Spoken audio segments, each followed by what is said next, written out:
1절 여호와께서 부두엘의 아들 요엘에게 이르신 말씀이라. 늙은 자들아 너희는 이것을 들을지어다. 땅의 모든 검이나 너희는 귀를 기울일지어다. 너희의 날에나 너희 열조의 날에 이런 일이 있었느냐?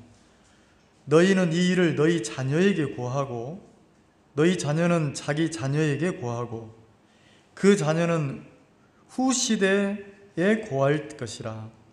팥종이가 남긴 것을 메뚜기가 먹고 메뚜기가 남긴 것을 늑이 먹고 늑이 남긴 것을 황충이 먹었도다. 무릇 취하는 자들아 너희는 깨어 울지어다.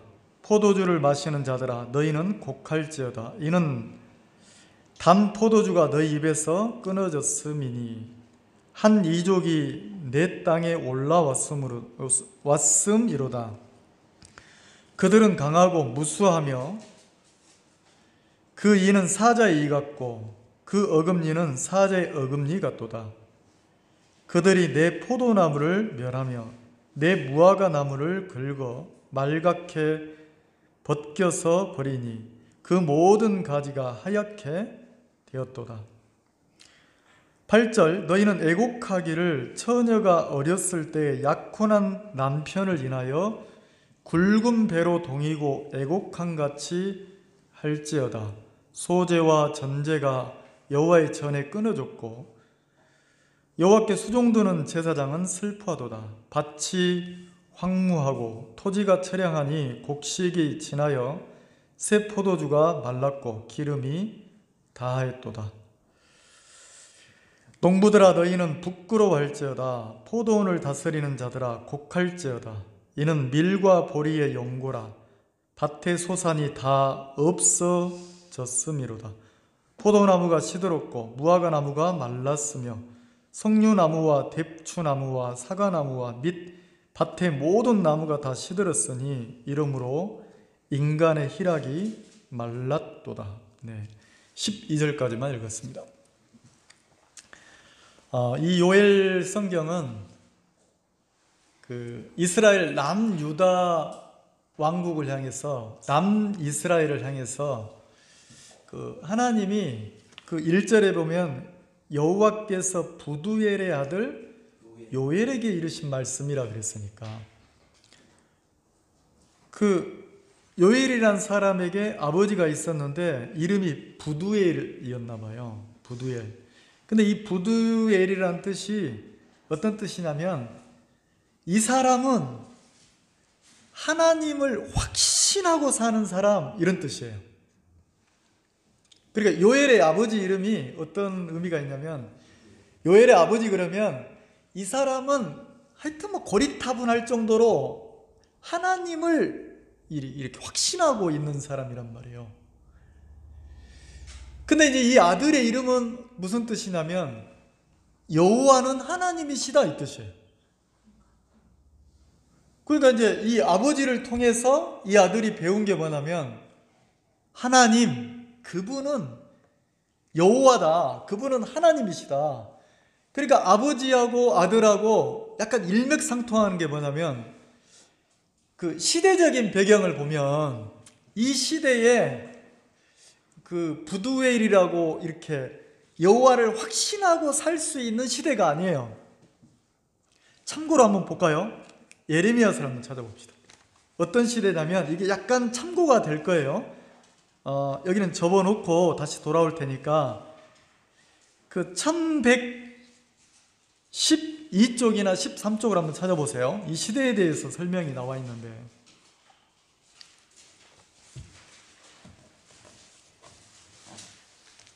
1112쪽 보면 예레미야 성경이 나와요. 예레미야 시대의 흐름을 보면 요엘 시대의 이렇게 흐름을 알 수가 있어요. 자, 예레미야 36장 9절에 보면 예레미야 36장 9절 찾으셨습니까?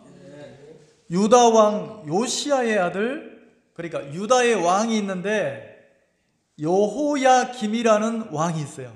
근데 이 여호야김의 아버지가 요시야인데 여호야김 때예요. 여호야김 때인데, 자 20절, 그들이 두루마리를 서기관 엘리사마의 방에 두고 뜰에 들어가 왕께 나가서 그 모든 말로 왕의 귀에 고하니. 자, 두루마리를 그랬으니까 지금으로 말하면 성경이에요. 여호와의 말씀을 양피나 그 가죽에다가 써가지고 돌돌돌돌 말아서 이렇게 보관을 했단 말이에요. 근데 이 여호야김은 유다의 18대 왕이에요. 그러니까 왕인데 그 성경을 보관하고 있는 거죠. 엘리사마라고 하는 사람이 방에다가, 이렇게 성경을 보관하는 방에다가 성경을 보관했는데, 자 21절에 보면 왕이 여우디를 보내요. 그 신하 여우디를 보내가지고 두루마리를, 성경책을 가져오라고 한 거예요. 배경이 그때 있었던 일을 잠깐 기록을 한 건데, 왕이에요. 어디의 왕입니까? 이스라엘 남유다의 왕이에요. 그러니까 하나님이 선택한 선민이고, 그리고 하나님을 섬기는 백성들을 다스리는 왕이란 말이에요. 근데 이 시대적인 배경이 그 왕이 마음 상태가 어떤지를 기록해 놨어요. 어느 날 왜 그랬는지 모르겠는데 이 왕이 그 신하를 불러가지고 성경을 좀 가지고 와라, 그리고 그 성경을 나에게 좀 읽어다오, 이렇게 한 거예요. 그래서 여우디라는 사람이 그 방에 가서, 성경을 보관하고 있는 방에 가서 성경을 가져다가 왕과 왕의 곁에 선 모든 방백의 귀에 낭독하니, 성경책이 많지 않은 시대니까 성경을 어떻게 했냐면 그 두루마리를 들고 왕과 왕의 곁에 선 모든 방백의 귀에 낭독했다는 거예요. 그러니까 작게 읽었습니까? 크게 읽었습니까? 다 들리도록 크게 읽었어요. 자, 그럼 왕의 귀에도, 여호야김의 그 왕의 귀에도 말씀이 들려왔고, 왕을 모시고 섰는 측근들, 신하들 귀에도 하나님의 말씀이 들려왔잖아요. 자, 그럼 이 말씀은 어떤 역할을 합니까? 거울 같은 역할을 하는 거예요. 내가 말씀을 듣기 전에는 귀로 말씀이 들려서 이 말씀이 내 마음에 비춰지면, 이 말씀은 거울은 내 얼굴을 비추듯이 하나님의 말씀은, 자, 어떤 역할을 합니까? 내 삶을 비치고 내 마음을 비치고 내 영혼을 비춰주는 일을 한다는 거죠. 빛이기 때문에. 그래서 말씀이 들려지면 뭐가 보입니까? 아, 내가 빗나가 있었구나. 내가 많이 어긋나 있었구나. 아까 간증하신 자매님이 어떤 교회를 가니까 너무 이거 아닌데, 이건 교회의 모습이 아닌데, 그래서 고민하다가 이야기를 했다고 하잖아요. 왜 이러죠? 이 교회가 왜 이렇죠? 그러니까 그 인도하시는 분이 뭐라고 하냐면, 자매님 여기도 사람 사는 세상입니다, 그랬다고 하잖아요. 그러니까 그걸 뭐 하라는 겁니까?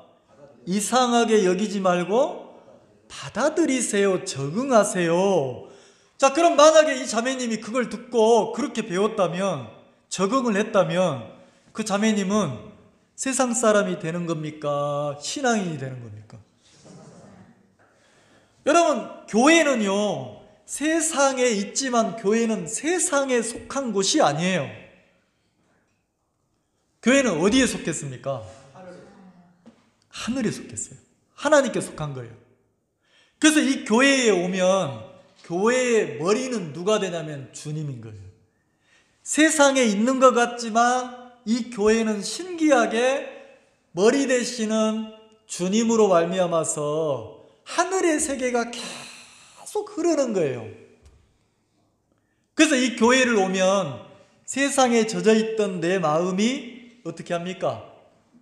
다시금 그 빛으로 말미암아서, 말씀으로 말미암아서 내 마음이 정돈이 되고 잘못된 데서 돌아서고 그리고 하늘의 소망을 두고 하나님의 영의 이끌림을 받아 사는 게 신앙이란 말이에요. 만약에 교회에 와서 세상과 그 얘기한 것처럼 세상과 똑같이 흘러간다면 이건 교회가 아니에요. 종교예요. 그래서 교회를 오면 타협됐던 내 마음이 회복이 돼야 되는 거예요. 그리고 상처를 받았던 내 마음이, 내 영혼이 교회에 와서 하나님의 말씀으로 인해서 어떤 치유가 됩니까? 소생하는 영적인 치유가 되는 곳이 교회란 말이에요. 그리고 이상해요. 말씀을 듣고 나면 그 말씀이 빛입니다 해서 내 마음에 영적 가위가 와서 뭐합니까? 세상으로 뿌리를 내렸던 내 마음을 어떻게 해요? 가지치기 하듯이 뚝뚝 잘라줍니까? 안 잘라줍니까? 그리고 신앙인으로 세상을 살면서 내가 좀 고난을 당하고 어려움을 당할지라도 어떻게 합니까? 세상을 향해서 뿌리를 타려고 하는 마음을 끊어내고 신앙인으로 그 고난과 어려움을 당하면서 하나님을 기쁘게 하는 삶들을 한 발 한 발 묵묵히 걸어가는 신앙인의 걸음을 걷도록 하는 게 교회라는 거죠. 자, 그럼 여호와의 말씀이 들려졌어요. 크게 낭독이 됐으면 정상적인 신앙을 하는 사람들의 마음이라면 이 말씀이 왕의 마음에 잘못된 어둠도 몰아내주고 신하들의 마음에 세상과 타협에서 흘러가는 마음도 끊어내주고 이렇게 해야 되는 거잖아요. 근데 보세요. 뭐라고 되어 있습니까? 22절 때는 9월이라 왕이 겨울 궁전에 앉았고, 자, 요 시기가 이스라엘 나라의 뭐라고요? 겨울인 거예요. 겨울 궁전이니까 겨울에 쓰는 왕궁이 따로 있는지 모르겠는데 거기 앉았어요. 그 앞에는, 왕의 앞에는 불피운 화로가 있더라. 뭐가 있다고요? 화로. 추우니까 이렇게 난로 역할을 하는 화로가 있는가 보죠. 왕이 앉았고 신하들도 그 곁에 있겠죠. 자, 23절을 같이 읽어봅시다. 시작. 여호디가 3편, 4편을 낭독하면 왕이 소도로 그것을 연하여 베어 화롯불에 던져서 온 두루마리를 태웠더라. 자, 왕 곁에서 서가지고 여호디가 말씀을 낭독하는데 왕이 어떤 짓을 합니까? 읽고 나면 작은 칼로 착 찢어가지고 어디다 넣어요? 화로에 딱 집어넣으면 그 들어가니까 확 탈 거 아니에요. 두루마리가 타니까 확 탈 거 아니에요. 자, 언제까지 태웠습니까? 온 두루마리를 어떻게 했다고요? 온 두루마리니까 다 태워버렸는 거예요. 자, 말씀을 귀하고 존귀하게 여깁니까? 말씀을 무시하고 멸시하고 경히 여깁니까? 경히 여긴단 말이에요. 시대가. 아침에 우리 형제님들하고 소담을 나누는데, 일찍 오신 형제님 소담을 나누는데 어떤 형제님이 그 얘기를 하시는 거예요. 진짜 내가 우리 가족들, 우리 아이들, 교회를 오지 않는 우리 아이들을 보면 안타까워 죽겠다고. 그러면서 뭐라고 하시냐면, 진짜 어떻게 해야 될지 모르겠다고. 막 그 자녀 되시는 분이 의사인데, 의사 정도 되니까 이제 돈벌이가 일반 분들하고 레벨이 다르잖아요. 근데 막 세상으로 흘러간다는 거죠. 세상으로. 신앙인으로 살면 좋겠는데 세상으로 막 타협돼서 흘러가는 모습을 보면서 너무 안타깝다고 얘기를 하시는 거예요. 그러시면서 얼핏 무슨 얘기를 하시냐면, 근데 나도 이게 하나님이 어쩔 때는 이해가 안 갈 때가 많다고.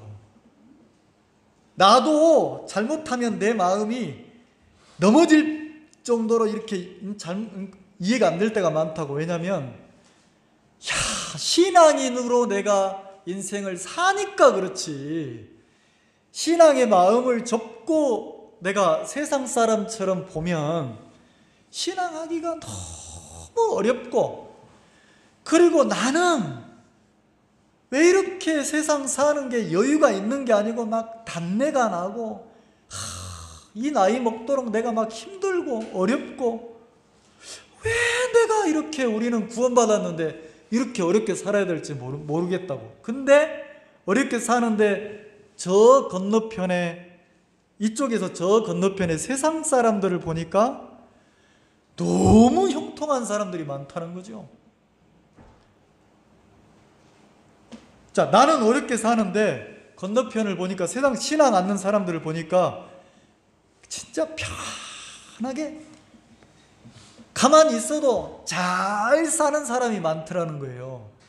그러니까 이 마음에서, 신앙하는 내 마음에서 무슨 마음이 올라와요? 부러운 마음이 올라오고, 무슨 마음이 올라와요? 나만 괜히 인생을 어렵게 사는 거 아니야? 나도 저렇게 편하게 살면 좋을 텐데, 내가 이거 한 번밖에 없는 인생인데 이렇게 살아야 되나 하는 그런 막 마음도 올라오고, 시기하는 마음도 올라오고, 그런 마음도 올라오더라, 이런 얘기를 하시는 거예요.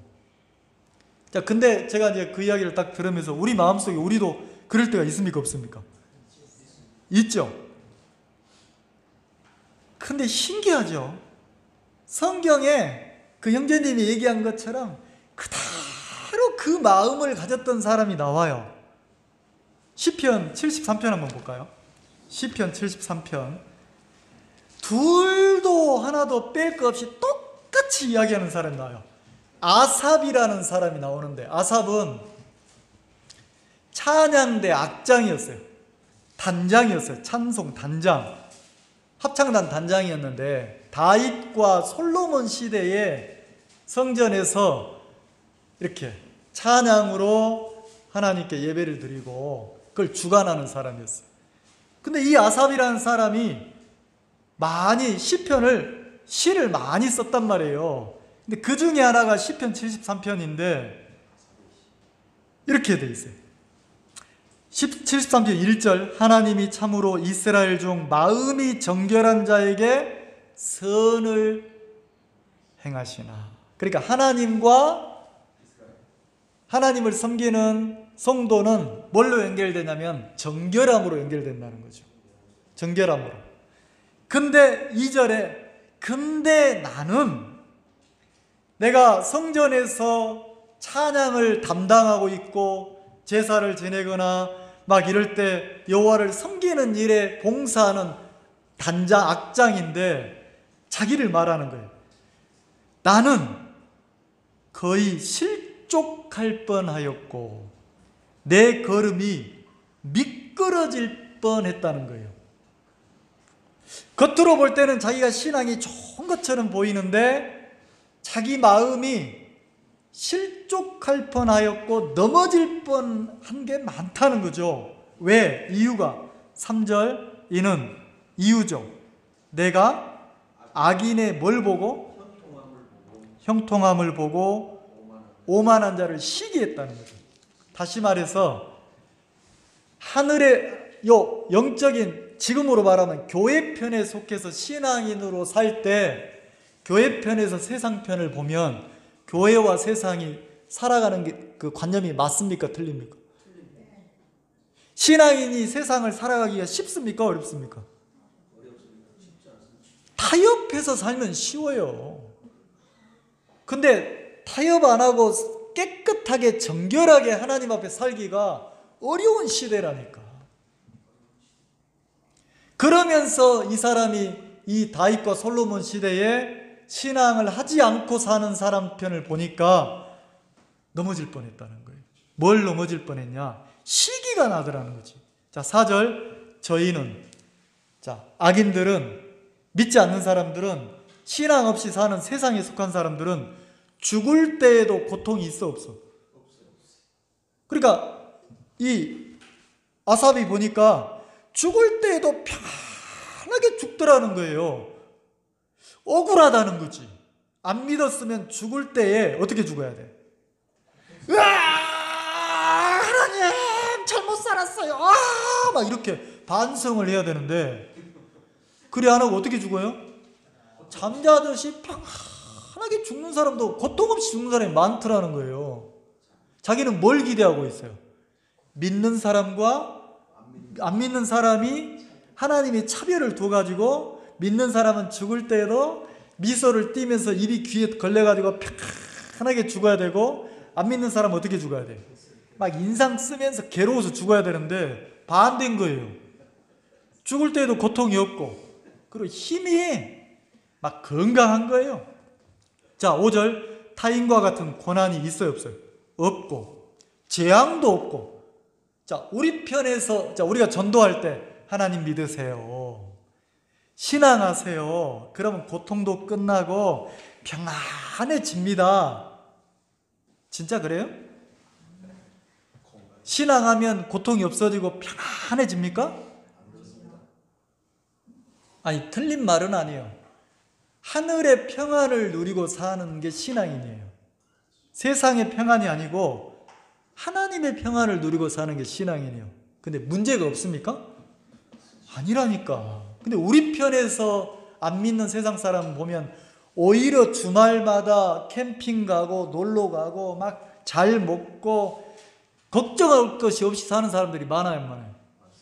이 시대에도 그랬나 봐요. 재앙도 없다라는 거. 6절에 그러므로 교만이 저희의 목걸이요. 목걸이를 했는데 어떤 목걸이를 했어요? 교만. 자, 교만이니까 어때요? 마음이 낮습니까? 높습니까? 마음이 높은 사람들은 자기 위에 사람이 있어요 없어요? 없잖아요. 어디 가도 막 당당하고 큰 소리 치고 이러더라는 거죠. 강포가 저희의 입은 옷이에요. 강포. 자기중심이라는 거죠. 남을 배려하거나 이런 게 아니고 자기가 왕인 거예요.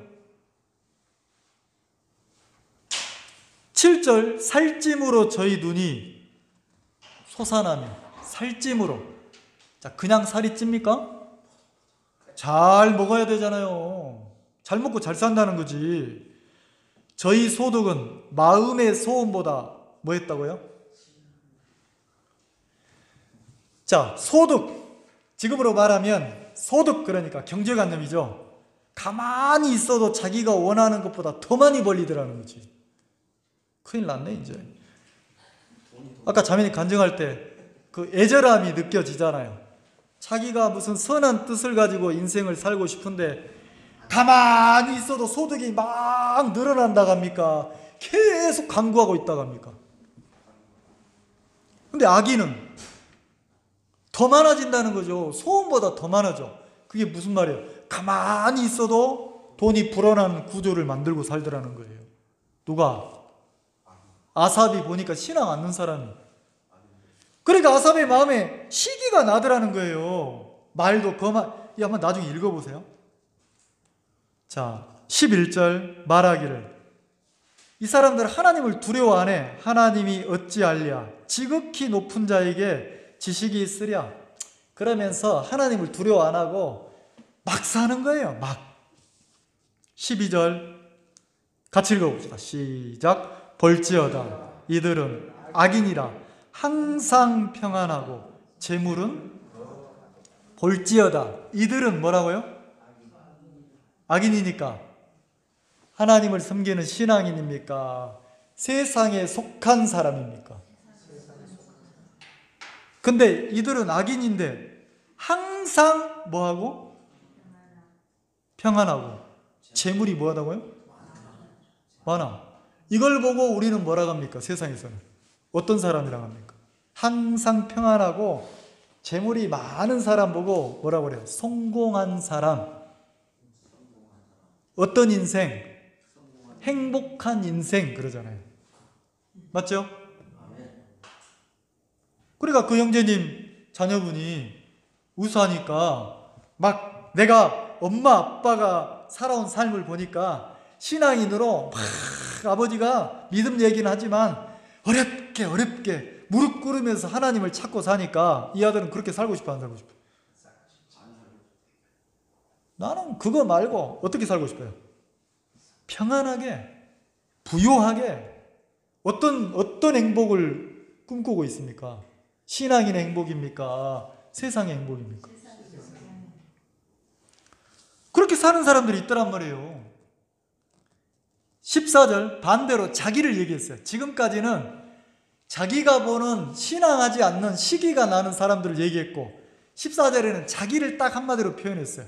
자기 인생을 아삽이. 신앙인으로 사는 성전에서 봉사하면서 여호와 앞에 찬양하고 사는 자기를 한번 자기 삶을 딱 표현했어요. 그게 한 절이에요. 14절 같이 한번 읽어볼까요? 시작. 나는 종일 재앙을 당하며 아침마다 징책을 보았다.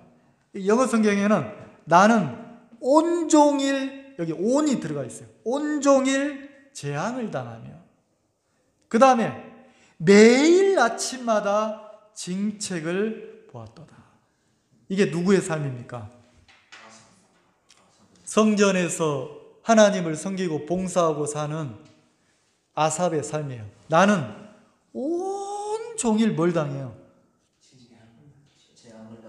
재앙을 당하고 아침마다, 그러니까 그 영재님 표현처럼 입에서 뭐가 나온다는 겁니까? 담내가 나고, 그리고 하루하루 어떻게 살아요? 여유가 있습니까? 버겁습니까? 그러니까 우리가 그렇게 살자 이 말은 아니에요. 그렇게 되자 이 말은 아니지만 신앙인으로 여호와를 섬기면서 하나님께 속한 삶을 살 때 이 아삽이 그렇게 살고 있는 자기하고 세상 사람들하고 비교했을 때 막 질투가 나고 시기가 나고 그랬단 말이에요. 근데 그 질투가 점점 심해지면 원망이 누구한테로 돌아갑니까? 자식들이 자기가 인생이 안 풀리면 꼭 마지막에 누구를 원망합니까? 나는 왜 이런 집구석에서 태어나가지고, 왜 우리 엄마 아빠는 능력이 없어가지고, 잘 되면 지가 잘했다 하고 못 되면 누구 탓합니까?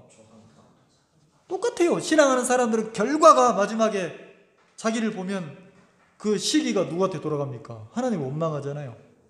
근데 자 16절 내가 어찌하면 이를 알까 하여 생각한즉 내게 심히 곤란하더니, 그러니까 아삽이 자기 인생하고 하나님을 섬기지 않는 세상에 속한 삶을 사는 사람들하고 인생을 비교하면서 풀어보려고 하는데 자기 생각에서 이게 해답이 나와요, 안 나와요?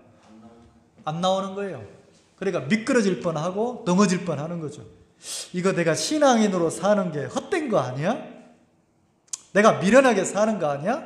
나도 저렇게 막 사는 게 좋은 거 아니야? 순간순간 그런 생각들이 찾아오더라는 거죠. 근데 뭐라고 합니까? 17절 같이 읽읍시다. 시작. 하나님의 성소에 들어갈 때야 저희 결국을 내가 깨달았나니 주께서 참으로 저희를 미끄러운 곳에 두시며 파멸에 던지시니. 자, 언제 아삽이 마음이 탁 풀렸습니까? 하나님의 성소에 들어갈 때. 이 성소는 이 땅의 그 성전을 말하는 게 아니에요. 하늘의 성소예요. 진짜 하나님 앞에 섰을 때, 죽음을 통해서 하나님 앞에 섰을 때 세상에 속한 사람들이 어떻게 합니까? 하나님이 그들을 파멸에 던지시더라는 거지. 그리고 자기가 살아온 이 삶은, 이 땅의 삶은 영원할 것 같아 했는데 영원한 세계에서 이 세상을 보니까 먼지에 불과하고 점에 불과하더라는 거지. 잠깐 순간에 불과하더라는 거죠. 근데 잠깐 순간에 불티 같은 삶을 통해서 자기가 하나님을 섬기고 찬양하며 살았던 그 삶이 영원한 세계의 축복으로 오는 걸 보면서 아삽이 그때 자기가 다 깨달아지더라는 거예요. 누가 이걸 보여주셨습니까? 하나님. 그러면서 뭐라고 합니까? 28절 같이 한번 읽어봅시다. 시작. 하나님께 가까이함이 내게 복이라. 내가 주 여호와를 나의 피난처로 삼아 주의 모든 행사를. 자, 그러면서 진정으로 아삽이 어떤 마음이 왔습니까? 하나님이 그 세계를 딱 보여주고 나니까 마음에서 믿어진 거죠. 그러고 나니까 하나님을 가까이 함이 내 인생의 복이라는 거죠. 여호와가 나의 뭐라고요? 피난처로 삼아 주의 모든 행사를 하나님께 피난처가 돼서 하나님을 증거하고 복음 앞에 사는 삶이 아름답다고 아삽이 노래하고 있는 거예요. 이 말 이해가시죠? 자, 그럼 본문으로 돌아오면, 자, 이 시대가 말씀을 크게 여기고 하나님을 섬기고, 자, 이런 시대입니까? 말씀의 권위가 땅바닥에 떨어져서 말씀을 불태워 없애고 왕도 그 신하들도 하나님을 경히 여기는 시대입니까? 그럼 성경에서는 뭐라고 했어요? 성경에서는 하나님은 말씀을, 글을 뭐하라 하겠습니까? 높이라 그랬잖아요. 잠언 4장 8절에 글을 높이라, 그리하면 그가 너를 높이시리라. 인생을 살면서 하나님의 백성들이 누구를 마음에 높이고 살으라고 가르치고 있습니까? 그가 누굽니까? 하나님을. 자, 신명기 6장을 한번 봅시다. 신명기 6장, 참고로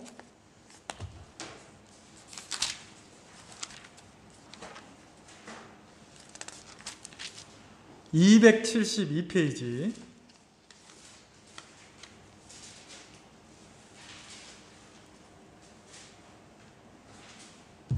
(5절) 찾으셨나요? 제 성경은 272쪽입니다. 신명기 6장 5절. 너는 마음을 다하고 성품을 다하고 힘을 다하여 네 하나님 여호와를 뭐라고요? 사랑하라. 자, 마음에서 하나님을 사랑하고 살으라는 거죠. 근데 어떻게? 찔끔찔끔이 아니고 하나님 뭐라고 말을 하십니까? 마음을 다하고 성품을 다하고 힘을 다하고 내 하나님 여호와를 사랑하라. 그러니까 마음에 하나님이 전부인 삶을 살으라는 거죠. 그렇게 살 때 오는 행복이 있다는 거예요. 6절, 오늘날 네게 명하는 이 말씀을 너는 마음에 새기고, 자, 이 말씀을 마음에 뭐하고? 새기고. 마음에 새기면 어디를 가든지 계속 마음에서 그 생각이 납니까 안 납니까? 이해가죠? 근데 귀에 들리지만 마음에 안 새겨지면 들을 때는 네 아이들 보고 어릴 때 야야야야 그래라 네 근데 돌아서서는 그대로 해야 안 해. 그러니까 어른들이 뭐라고 합니까? 쇠기에 겨울기라고 하잖아요. 소 귀에다 계속 얘기해봤자 귀가 얼마나 큽니까? 소가 다 듣는 것 같은데 한마디도 삶 속에 안 나타난다는 거지. 자, 7절. 자, 마음에 새기고, 그리고 부연 설명을 했어. 네 자녀에게 부지런히 가르치며 마음을 다하고 성품을 다하고 네 여호와를 사랑하라. 이런 말씀을 자기 마음에 딱 새겨진 사람은 그 다음에 어떤 의무가 있습니까? 자기 자식에게 뭐 한다고요? 부지런히 가르친다는 거죠. 뭘 가르쳐요? 하나님을 사랑하고 사는 인생을 살아라. 집에 앉아 있을 때든지 길을 행할 때든지 누웠을 때든지 일어날 때든지 이 말씀을 가르치라는 거지. 그러니까 자식에게 부모가 해야 될 거는 야, 좋은 직장 잡아가지고 돈 많이 벌고 결혼 잘해서 막 어떤 세상의 행복을 꿈꾸고 살아, 이걸 가르치는 게 아니고 신앙인으로 하나님을 사랑하고 사는 삶을 가르칠 의무가 부모한테 있다는 거예요. 자, 그러면서 8절, 너는 또 그것을 네 손목에 매어 기호를 삼으며. 자, 손에다가 매라는 거지. 뭘 매라는 거예요? 말씀을. 그리고 네 미간에 붙여. 자, 미간에도 뭘 붙이라고요? 무슨 뭐 강시 영화 찍습니까? 이렇게 다니면 이상하잖아요. 표면적으로 붙이라는 게 아니고 말씀을 손에 두고 이마에 두고 자, 삶 속에서 계속 뭘 가까이 하고 두고 산단 말입니까? 말씀을. 그 다음에 9절 또 네 집 문설주와 바깥 문에 기록할지어다. 말씀을 집 입구 들어오는 문에도 기록하고 안쪽에도 기록하고, 그러니까 내가 살아가는 온 사방이 뭘로 다 쌓였습니까? 말씀으로. 이게 하나님을 섬기는 이스라엘 백성들에게 명한 거예요. 자, 그리고 본문을 보면 이 시대는, 자, 이 주제가 요엘서를 여러분이 본문으로 와서 한번 집에 가서 읽어보세요. 그러면 시대적인 흐름이 딱 나와요. 자, 제가 몇 가지만 한번 얘기해 볼까요? 요엘서 1장에 보면 여호와께서 부두엘의 아들 요엘에게 이르신 말씀이라. 요엘이란 이름의 뜻이 여호와는 하나님이시다니까. 하나님 그분 여호와가 말씀하신다는 거예요. 이거는 누구의 말이라고 합니까? 하나님의 말씀이다. 근데 요엘을 통해서 하나님이 이스라엘 백성들에게 뭘 얘기합니까? 그날이 올 거야. 그날이 임박했어. 하나님의 심판날이 임박했어. 너희들 돌이켜야 돼. 너희들 지금 그럴 때가 아니야. 너희들 마음을 회개하고 돌이켜야 돼. 그걸 막 이야기하는 게 요엘서란 말이에요. 이 시대가 말씀을 경히 여기고 하나님을 머리로만 표면적으로만 섬기는 시대라는 거죠. 이스라엘이니까 표면적으로만 하나님의 백성이지 왕도 칼로 말씀을 성경을 베서 불태우는 시대니까 너무 영적으로 메말라 있고 타락한 시대라는 거죠. 그래서 뭐라고 합니까?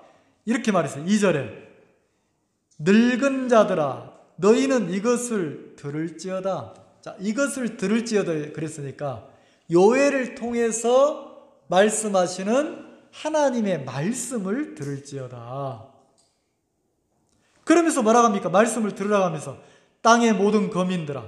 자, 이스라엘 땅의 거민이니까 큰 사람들이잖아요. 권력 있는 사람들이잖아요. 너희 날에나 너희 열조의 날에나 이런 일이 있었느냐? 이래 물었으니까 하나님이 요엘을 통해서 말씀하시는 이 말을 들어라. 이거는 지금까지 너희들 역사에 없었던 일이 다가오고 있다는 거예요. 그러면서 뭐라고 합니까? 3절에 너희는 이 일을 너희 자녀에게 고하고 말씀을 듣고 나서 그 여호와의 날이 임박했다는 걸 듣고 나서 너희 자녀에게 가르치고 그 다음에 그 자녀는 또 그 자녀에게 가르치고 그 자녀는 또 자녀에게 가르치고 그러니까 할아버지, 아버지, 아들 때까지 계속 가르치라는 거지. 뭐가 가까웠다고요? 너희에게 여호와의 날이 가까웠다. 하나님의 심판날이 가까웠다는 거죠. 그러면서 이 심판에 대해서 얘기를 했어요. 4절에 팥종이가 남긴 것을 조금 남아있어. 메뚜기나 팥종이가 와서 들판의 곡식들을 다 먹었는데 그 중에 좀 남아있는 것을 팥종이가 남긴 것을 먹고 또 팥종이가 남긴 것을 메뚜기가 먹고 메뚜기가 남긴 것을 늑이 먹고 늑이 남긴 것을 황충이 먹고 그러니까 먹고를 기록했으니까 뭘 먹습니까? 자, 이렇게 풀을 뜯어먹는 이 곤충들이 뭘 먹습니까? 여기 주제가 뭘 먹는다고 이야기합니까? 따라서 남긴 것. 뭘 먹는다고요? 한번 지나갔어. 지나갔는데 운 좋게 남아있는데 먹어버리는 거예요. 또 지나갔는데 겨우겨우 살아남았는데 먹는다는 거지. 남긴 것을. 이건 뭐냐면 하나님의 심판이 너희들에게 임할 때가 왔는데 마치 남긴 것을 먹는 것처럼 어느 누구도 여호와의 심판을 피할 자가 없도록 하나님의 심판이 다가오고 있다는 거죠. 그러면서 뭐라 합니까? 5절에 무릇 취하는 자들아 너희는 깨어 울지어다. 자, 이 시대의 요해를 통해서 하나님은 지금 뭘 경고하고 있습니까? 심판이 다가오고 있다고 얘기하는데 심판을 받을 대상인 이 남유다 사람들은 그 중에 어떤 사람들이 있다는 겁니까? 취한 사람들이 있다는 거지. 자, 취했다는 것은 뭘 즐기고 있다는 겁니까? 세상을 즐기고 있다는 거예요. 세상에 속해서 세상을 즐기고 있다는 거예요. 자, 그러면 오늘날도 성경은 뭐라고 하냐면 지금도 마지막 때다. 하나님의 눈에는 이 세상을 곧 지금 뭐 해야 될 세상입니까? 불로 확 태워야 될 심판의 대상인 거예요. 근데 심판의 대상인 세상에 사는 사람들은 하나님의 시각이나 마음이 없으니까 영원할 것처럼 느끼는 거예요. 심판의 대상으로 안 느끼는 거예요. 그러면서 어떻게 삽니까? 즐기고 마시고 취하고 산다는 거지. 근데 그들에게 요엘은 뭐라고 그래요? 취한 그들에게 너희는 깨어서 뭐라고요? 울지어다 그랬어요. 자, 울 때 누가 울겠어요? 잠들어 있는 사람은 울 수 있어요, 없어요? 이미 거기에 취해서 자고 있는데, 근데 거기서 깨어나면 아, 내가 이게 아니구나, 속았구나. 깨어나면 운다는 거죠. 포도주를 마시는 자들아 너희는 곡할지어다. 이는 단 포도주가 너희 입에서 끊어졌어. 더 이상 너희들을 즐겁게 할 만한 포도주는 없다. 그러면서 뭐라고 하면 6절에 더 이상 너희들에게 기쁨이 없다. 왜? 여호와의 날이, 심판 날이 이제 임박했으니까. 그러면서 뭐라고 합니까? 6절 한 이족이 그랬으니까. 한 이족이니까 선택받은 이스라엘 민족 말고 하나님을 섬기지 않는 다른 나라의 다른 민족이 내 땅에 올라왔으며 아직은 아닌데 요 기근을 통해서 이스라엘 백성들에게 요엘이 하나님의 심판을 경고하고 있는 거예요. 요 유다 땅에 누가 올라온다고 합니까? 다른 이족. 하나님의, 여기 보면 이스라엘 백성들이 살고 있는데 누구 땅이라고 합니까? 내 땅 그러죠, 6절에. 그럼 이 땅은 누구 땅이냐? 하나님의 땅이라는 거죠. 근데 그 땅에 누가 올라와요? 다른 민족이 올라온다는 거예요. 그들은 뭐하고? 강하고 무수하며 그랬으니까. 한두 명 올라왔습니까? 셀 수 없이 많습니까? 그 이는 사자의 이 같고, 이 이빨을 설명했어요. 이스라엘 나라에 쳐들어온 다른 민족은 이빨이 사자 이빨 같다는 거지. 그 어금니는 암사자의 어금니 같다는 거예요. 다 부서뜨린다는 거지. 누구를 다 물어서 부서뜨립니까? 하나님의 땅에 사는 하나님의 백성들을 물어서 부서뜨릴 거라는 거예요.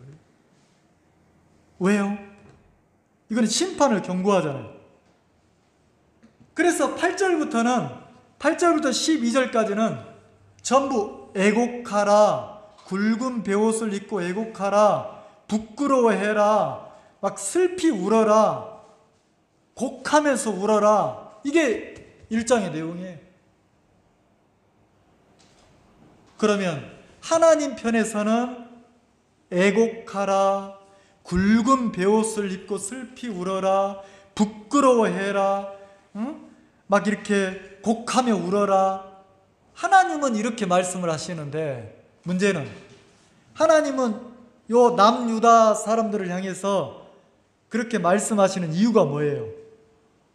하나님의 눈에는 자기 백성이 말씀도 경히 여기고 하나님을 무시하고 하나님의 백성인데 하나님을 섬기는 게 아니고 어디에 속해서? 세상에 속해서 세상 사람처럼 육신을 즐기고 마시고 취하고 살고 있으니까 하나님 편에서는 기다리다가 이제 뭐 한다는 겁니까? 뭘 내리겠다는 거예요?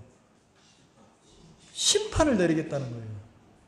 그러면 하나님의 심판은 언제 옵니까? 세상 사람들이 타락했을 때 심판이 옵니까? 하나님의 선택한 하나님을 섬기는 하나님의 백성이 타락했을 때 세상 끝이 옵니까? 성경은요, 세상에서 이런 얘기 하잖아요. 말세야 이러잖아요. 세상이 타락하고 세상이 잘못됐을 때 마지막이 온다고 돼 있지 않아요. 성경은 언제 이 세상을 하나님의 심판으로 불태운다고 했냐면, 하나님의 백성이 더 이상 하나님과 사랑의 관계로 연결되지 않았을 때, 다시 말해서 누가 타락했을 때 세상에 심판이 오냐면, 거듭난 성도들이 타락했을 때, 영적으로 더 이상 회복할 수 없을 때 하나님이 이 세상에 문을 닫겠다고 그랬어요.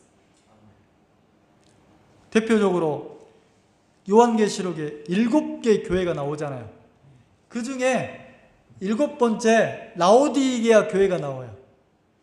그 교회 찾아볼까요? 참고로 찾아볼게요. 자, 계시록 3장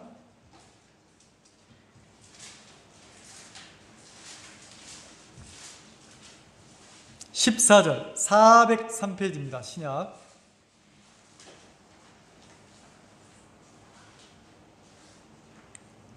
라오디게아 교회의 사자에게 편지하기를 아멘이시오. 자, 3장 14절 라오디게아 교회의 사자에게 편지하기를 아멘이시오. 충성되고 참된 증인이시오. 하나님의 창조의 근본이시가 가라사대 내가 네 행위를 아노니 네가 차지도 아니하고 더웁지도 아니하도다. 네가 차든지 더웁든지 하기를 원하노라. 자, 라오디게아 교회 거듭난 성도들의 마음 상태가 나왔어요. 뭐라고 기록되어 있습니까? 차지도 않고 더웁지도 않고. 이 말이 뭐예요? 거듭난 성도도 아니고 세상 사람도 아니고, 요래 보면 성도 같고 저래 보면 세상 사람 같고, 적당히 이게 줄타기라고 산다는 거죠. 누가? 성도들이. 그 시대라는 거예요. 그래서 뭐라 합니까? 네가 차든지 더웁든지 하라는 거예요. 16절 네가 이같이 미지근하여 더웁지도 아니하고 차지도 아니하니 내 입에서 너를 토하여 내치리라. 자, 하나님은 이렇게 신앙하고 있는 라오디게아 형제자매들을 뭐 하겠다는 겁니까? 내친다고 하는 거예요. 내친단 말이 뭐예요? 심판하겠다는 거예요. 심판. 근데 문제는 라오디게아 교회 형제, 하나님은 심판하겠다고 하는데 그렇게 살고 있는 라오디게아 형제자매들은 17절 뭐라고 말하는지 한번 읽어봅시다. 시작. 네가 말하기를 나는 부자라 부유하여 부족한 것이 없다 하나 네 곤고한 것과 가련한 것과 가난한 것과 눈먼 것과 벌거벗은 것을 알지 못하도다. 이 라오디게아 형제자매들은 뭐라 합니까? 하나님 앞에 나는 부자라 부요하여 부족한 것이 없다 그래요. 그러니까 다시 말하면 세상 살만하다 이러고 있는 거예요. 하여간 내가 뭐 구원 받았으면 됐지 뭐. 나까지 교회를 가야 돼? 엄마가 가면 됐지 뭐. 내 대신 다니면 되지 뭐. 내 남편이 가면 되지 뭐. 아이고 뭐 신앙 고리타분하다. 뭐 또 맨날 무슨 뭐 복음을 섬기라고 하고 막 이러는데 막 짧은 인생 나를 위해 살아야지 뭐. 그리고 속에는 뭐라 그래요? 누가 부자처럼 살아요? 자기를 즐기고 자기 인생 누구를 위해 살아요? 자기를 위해서. 나는 부자라 부유하여 부족한 것이 있어요 없어요? 그러니까 하나님 찾을 일이 있어요 없어요? 이렇게 살고 있다는 거예요. 살만하네 이렇게 사는데 하나님은 뭐라고 합니까? 이제 때가 됐구나. 내가 너를 내토해가지고 내친다는 거죠. 이 말 이해가세요? 그러니까 하나님이 보실 때 세상하고 은혜로 구원받은 성도들이 살아가는 마음 상태하고 너무 다른 거예요. 내친다는 거죠. 하나님의 심판이 임할 때라는 거죠. 누가 타락했으니까? 거듭난 성도들이 마음이 타락하니까 하나님이 이제 세상 문 닫자, 셈하자, 하나님의 심판이 임했다는 거예요. 그리고 본문에 와보면 하나님이 요 시대 당시에 남유다를 심판하려고 하나님이 뭘 보내겠다고 합니까? 팥종이를 보내고 메뚜기를 보내고 늑을 보내고 황충이를 보내고 뭐 하라고? 남긴 것을 뭐 하라고? 다 먹으라고. 심판을 피할 수 없도록 하나님의 심판이 누구에게? 하나님이 선택한 그 이스라엘 땅의 심판을 내리겠다는 거예요. 왜? 그들의 마음에 하나님을 크게 여기거나 말씀을 높이거나 그게 없는 거예요. 그래서 계속해서 뭐라고 합니까? 애곡하라. 굵은 베옷을 입고 그랬으니까 누가 언제 이스라엘 백성들이 굵은 베옷을 입습니까? 왕이 자기 옷을 벗고 굵은 에스더 성경에 보면 굵은 베옷을 입었다라 그러거든요.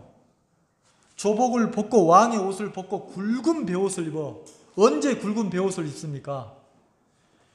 아, 내가 하나님 앞에 잘못됐구나. 내가 신앙인으로 성도로 잘못 살고 있구나. 그러면서 자기를 돌이키고 회개할 때 하나님 앞에 긍휼을 구하고 은혜를 구할 때 굵은 베옷을 입는단 말이에요. 그러면 취해서 잠들어 있는 이스라엘 백성들을 향해서 요엘이 하나님의 말씀을 증거하는 거예요. 깨어나라는 거지. 굵은 베옷을 입으라는 거지. 애곡하라는 거예요. 언제 웁니까? 내 영혼의 상태가 보일 때 울잖아요. 근데 마귀에게 속아서 사단에게 딱 취해 있으면, 자, 술 취하면 술주정 하듯이 악한 영에게 성도들이 딱 취해 있으니까 어떤 행복을 꿈꿉니까?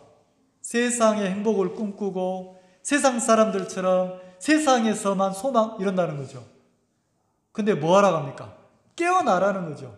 그리고 굵은 베옷을 입고 슬프게 울으라는 거예요. 뭐가 임박해 있습니까?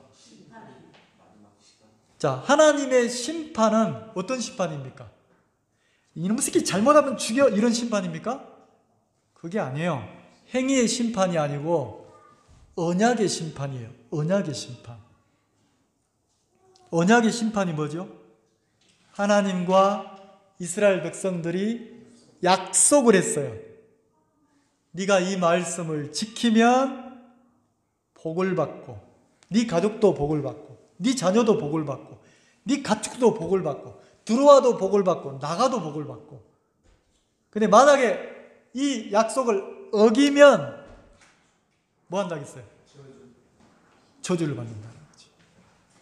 그러면 하나님의 심판이 임할 때 언제 임하냐면 하나님의 약속이 깨뜨려졌을 때 심판이 임한다는 거죠. 그러면 거듭난 성도들의 삶은, 하나님께 선택받은 성도 이스라엘 백성들의 삶은 누구를 섬기고 살도록 선택했습니까? 하나님. 근데 이상하죠? 우는 사자처럼 마귀는 누구를 찾아옵니까? 성도들을 찾아오는 거예요. 그래서 어디로 마음을 옮깁니까? 너는 육에 속한 사람이야, 세상이야. 그래서 육적으로, 육신적으로 딱 옮겨서 내 인생을 살펴보면 한 번밖에 없는 내 인생 어떻게 살고 싶어요? 멋들어지게. 어디서? 세상에서. 누구의 간섭을 받고 싶어요, 안 받고 싶어요? 그러니까 헷갈리는 거예요. 여러분들이 너무 헷갈리는 거예요. 그리고 제가 이렇게 보면 말을 안 해도 훤히 보이는 거예요. 아이고 막 또 헷갈려 한다. 헷갈리면 어떻게 하면 눈이 막 왔다 갔다 왔다 하는 거예요. 왜요?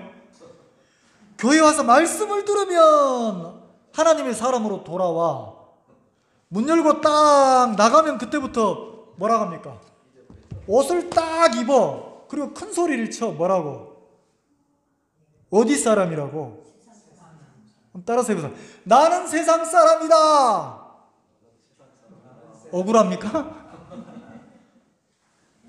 아니라니까. 우리는 세상에 속한 사람이 아니에요. 세상 사람이 아니란 말이에요. 자매님, 여기도 세상입니다. 땡이에요, 땡. 내가 육신을 입고 세상을 돌아다닐지 모르겠지만 나는 세상 사람이 아니고 나는 빛이고 소금이다예요. 세상에 물들지 않는다는 거죠. 어둠에 물들지 않는다는 거죠. 그리고 빛이 어둠 속에 돌아다니면, 자, 세상은 어둠이라겠고 우리는 빛이라겠잖아요. 내가 뭐 하려고 애쓰지 않아도 빛이 돌아다니면 가는 곳마다 뭐가 밀려납니까? 그거 해보셨어요? 후레쉬 들고 어릴 때 화장실을 가도 마당에 나가도 뒤뜰에 나가도 어둠이 쫙쫙 사라져 안 사라져요? 빛 반대편에 어둠이야. 얼른 돌아서면 또 어둠이 사라집니까 안 사라집니까? 빛이 어둠을 이깁니까? 어둠이 빛을 이깁니까? 그 성경에서 우리 보고 뭐라 하겠어요? 너희는 세상에 근데 간혹 성도들이 이런 얘기해요. 목사님, 우리도 사람이잖아요. 어떻게 우리가 막 다 그럴 수 있어요? 우리가 세상에 어둠에 지는 것도 당연한 거지. 거짓말이라니까. 내가 하나님의 말씀 앞에 여호와를 사랑하고 내가 마음에 딱 살잖아요. 신기하리만치 빛이 어둠을 이겨요. 내가 가는 곳마다 어둠이 있는데 그 어둠을 이긴다니까. 세상에 소금이라겠어요. 소금은 어떤 역할을 합니까? 썩고 부패한 것을 막아야 안 막아요? 그 소금은 악신을 막습니까 안 막습니까? 소금은요, 세상을 이기고 사단을 이기는 거예요. 소금은 맛을 내는 거예요. 신기하죠? 소금이 들어가면 냉랭하던 음식이 맛이 나. 진짜 이 사람에게는 영적인 세계가 나오지 않는데 이상하죠? 소금을 딱 만나면 이 사람도 그 입에서 막 하나님의 세계가 나와요. 이야, 그렇네, 진짜네. 내가 이렇게 살면 안 돼. 하나님이 나를 이렇게 이런 기쁨을 주네. 저 사람이 저럴 사람이 아닌데 소금을 만나고 나면 그 입에서도 막 영적 기쁨을 누리는 세계가 나옵니까 안 나옵니까? 근데 맛을 잃어버리면, 소금이 맛을 잃으면 맛을 내게 해줍니까? 밟힙니까? 요엘서를 여러분 읽어보시면 하나님이 너무 안타까워하시는 거예요. 왜? 여호와의 심판날이 임했기 때문에. 그 15절 보면 오호라 그날이요 여호와의 날이 가까웠으니 곧 멸망같이 전능자에게서 오는 날이라는 거죠. 무슨 날이요? 여호와의 날, 심판날이라는 거죠. 그러면 한번 생각이 극단적인 얘기지만 오늘이 마지막이라 해봅시다. 오늘 내일 여호와의 심판이 임한다 합시다. 그러면 내가 하나님 앞에 산 것이 부끄럽습니까? 가장 가치 있지 않겠어요? 근데 내일 심판이라면 내가 술에 취하고 세상에 취하고 육에 취해서 산 내 영혼이 후회되지 않겠냔 말이에요. 그리고 하나님이 우리에게 어떤 사명을 줬어요? 우리 곁에 천하보다 귀한 소중한 생명들을, 내 가족들을, 내 주변에 많은 사람들을 우리에게 하나님 맡겼어요, 안 맡겼어요? 교회에게 맡겼습니까, 안 맡겼습니까? 맡겼잖아요. 왜? 그 생명들을 하나님이 구원하고 싶었어요. 여호와의 날이 가까웠다는 거죠. 그래서 우리가 금식을 선포하고 14절에 보면 금식을 선포하고 성회를 선포하고 돌이키면, 여호와께 부르짖으면 하나님이 그 심판에서, 여호와의 심판에서는 반드시 뭐가 있습니까? 징계가 있고 구원이 있잖아요. 우리가 영적으로 내 영혼이 잠들어 있지 않나를 돌아보고, 그리고 우리가 깨어나서 그 하나님 앞에 깨어나서 하나님과 사랑을 나누는 그런 복된 신앙인으로 또 한 주간을 보내면 좋겠습니다. 기도하겠습니다.